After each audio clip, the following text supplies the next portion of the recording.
मराठा समाजाला आरक्षण देण्याच्या मागणीला घेऊन मनोज जरांगे पाटील यांनी पुन्हा उपोषण सुरू केले। यावर भाजपाचे नेते माजी राज्यमंत्री परिणय फुके यांना विचारलं असता त्यांनी मनोज जरांगे पाटील यांच्या मागण्या संविधानिक नाहीत असं म्हणत जरांगे पाटील यांनी संविधानाचा अभ्यास करायला पाहिजे असा सल्ला दिलाय। तर काँग्रेस पक्षातून नुकतेच अशोक चव्हाण यांनी भाजपमध्ये प्रवेश केलाय।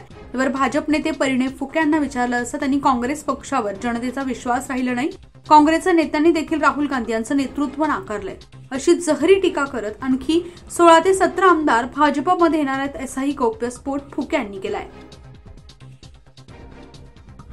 न्यूज 15 मराठीसाठी आकाश बालदे, गोंदिया।